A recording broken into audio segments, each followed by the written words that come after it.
একজন জ্ঞানী ব্যক্তির পরিচয় নিজের শত্রুর থেকে ঘৃণার বদলে তাকে ভালোবাসায় ফিরিয়ে দেন। যে ব্যক্তির মধ্যে অহংকার মাত্রা যত বেশি, সেই ব্যক্তির জ্ঞানের পরিধি তত কম। একজন বুদ্ধিমান ব্যক্তি যে কোনো সমস্যার সমাধান করতে পারেন, ঠিক তেমনি জ্ঞানী ব্যক্তিরা সমস্যাকে পূর্ণতা এড়িয়ে যেতে সক্ষম। যে ব্যক্তির তার সমস্ত জীবন শ্রীকৃষ্ণের চরণে সমর্পণ করেন বা উৎসর্গ করেন, তিনি কেবল সমস্ত কর্মবন্ধন থেকে মুক্তি পান। যতক্ষণ না আমরা আমাদের কষ্ট থেকে শিক্ষা না গ্রহণ করছি, কষ্টের পথ কখনো শেষ হবে না। সফল ব্যক্তি কেবলমাত্র তিনি হতে পারেন যিনি প্রতিকূলতার কাছ থেকে পরিস্থিতিতে পরাজয় স্বীকার করেন না। সুখের একমাত্র চাবিকাঠি হলো নিজের কামনার উপর নিয়ন্ত্রণ।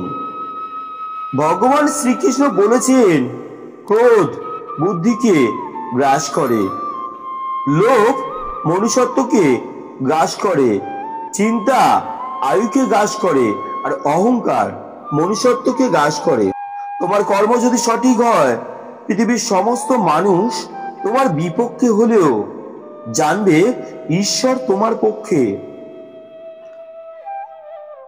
মানব জীবনের চরম সত্য হলো মৃত্যু, যা প্রতিটি মানুষের জীবনে নির্ধারিত। জীবনে ভয়ের উপর নিয়ন্ত্রণ রাখা আবশ্যক, কারণ ভয় হলো এমন এক অনুভূতি যা মানুষকে জীবনের প্রতিটি প্রয়াসে বাধা সৃষ্টি করে।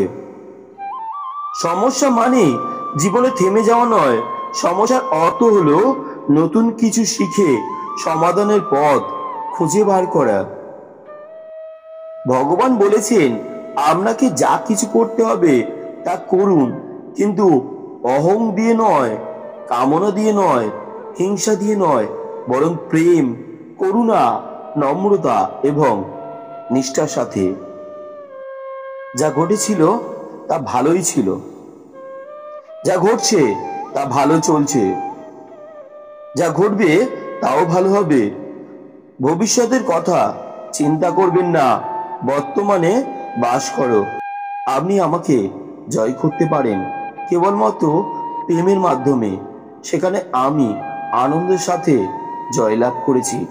এই কথাটি বলেছেন ভগবান শ্রীকৃষ্ণ।